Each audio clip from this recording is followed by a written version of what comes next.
Hey guys, welcome to the shop. Today's video we're going to be talking a little bit about what I like to refer to as operator-induced malfunctions. I don't believe this is the current owner. I think it was the guy who shipped the gun to him fired this without the barrels on. As you can see, the firing pins are protruding from the breech face. Now with these older German guns, most of these box locks, I believe this is a box lock with just some decorative side plates on it.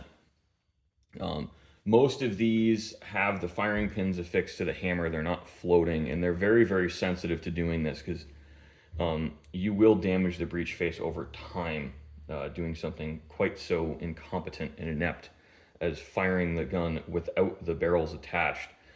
Stuff like this is actually why I really do like automatic safeties. As much as a lot of customers don't like them, they have a really good place in keeping you from doing stupid things like this. Now, the other thing to be aware of on German firearms is they tend to use extremely narrow screw heads. And I'm not even going to try and do this on camera because this is going to be a lot of me fighting and swearing and probably using penetrating oil.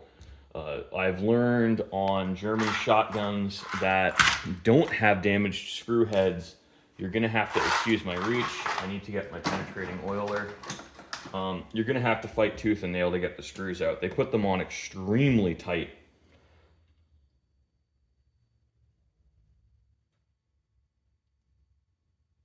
And that wicked right in there. That's a good sign. Hopefully that helps. And all the screw heads are timed correctly on this, this gun. So this gun has only been lightly molested. I see one damaged screw head on it. And this is also a 16 gauge with 2.5-inch chambers. So this is quite a valuable gun. I would prefer to send it back in better cosmetic condition than it was when it came in. And I understand the customer actually shoots this guy quite a bit. You know, the stock is very pretty wood. He doesn't want me to refinish it, and he's a right-handed shooter, and he doesn't want me to remove the cheek piece either. Because he said, in his words, I want one gun I don't feel bad taking in the woods. I would feel bad taking this gun in the woods. But I've got another shotgun in the safe. It's actually an Ithaca Model 37 with a similarly stupid issue. The barrel had gotten very, very rusty, I believe due to wad fouling that was never cleaned. That's kind of an ongoing issue for a lot of these shotguns or shit guns. Sometimes it's really hard to tell before you take them apart. But that had provided enough of a bore obstruction that it didn't blow up the gun, but what it did do was drive pressures up enough to bulge the case.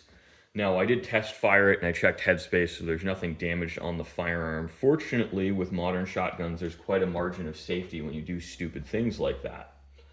But unfortunately, that still did mean he had to pay me to not just remove a stuck case, which was a surprising amount of work, but also hone all of the rust out of the barrel. I got almost all of the pitting out, but this customer did not want to pay for kind of just like a full rehoning of his shotgun tubes. So I elected not to do that.